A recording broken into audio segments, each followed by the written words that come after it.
Hi, I'm Carrie Alves from All Things Portraiture, and this is the fourth in a 4-video series on how to take effective reference photographs for your portrait and figurative artwork. And today we're going to talk about a difficult area, and it's called lens distortion. We're going to talk about how to spot it and how to avoid it. I'll also provide you with a free downloadable cheat sheet that you can keep as a handy reference guide. So it really doesn't matter when you're taking your picture what kind of camera that you use. There are lots of really great cameras out there, anywhere from the point and shoots to a DSLR, and even a lot of cell phones have remarkably good cameras these days.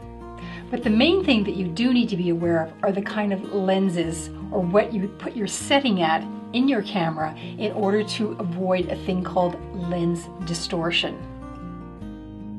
This can happen a number of different ways. For instance, if you're photographing a child, do not stand over the child and photograph down onto them. This creates a distorted perspective. The head will appear larger than the rest of the body, and the angle will look just odd when you try and translate it onto a piece of artwork. And of course, it will look photographic. Instead, elevate the child onto a chair or have the parent holding them, or get right down onto the ground with them so that you're looking eye to eye with them and everything is in proportion.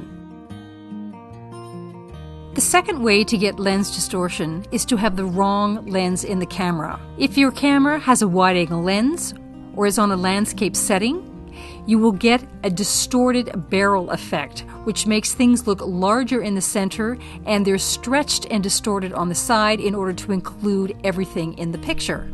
So you want to be working with either a 50mm lens or larger, up to 135 or 200mm, or have a portrait setting on your camera to avoid this problem. Also, if you're working with a cell phone or a point and shoot, don't stand too close to your subject. You will end up with this problem of lens distortion. Selfies are notoriously bad for creating these kind of distorted images. Also, don't take the picture too far above your model because you'll end up with a large forehead and a small chin.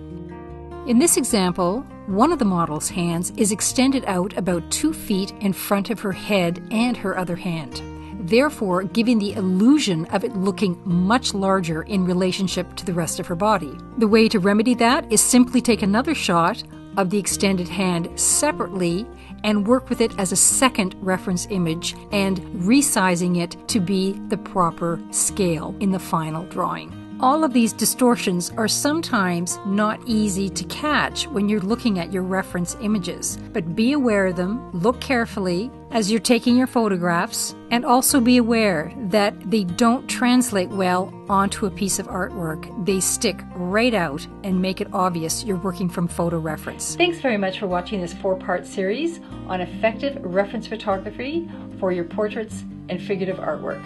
Don't forget to click the link below to get your free downloadable reference guide. These videos were taken from the course Drawing a Portrait from Your Own Photo, and you can find out more about my online courses by going to my website from the link below. Thanks so much for watching, and remember, stay creative. This is your time to express yourself, and we'll see you in the next video.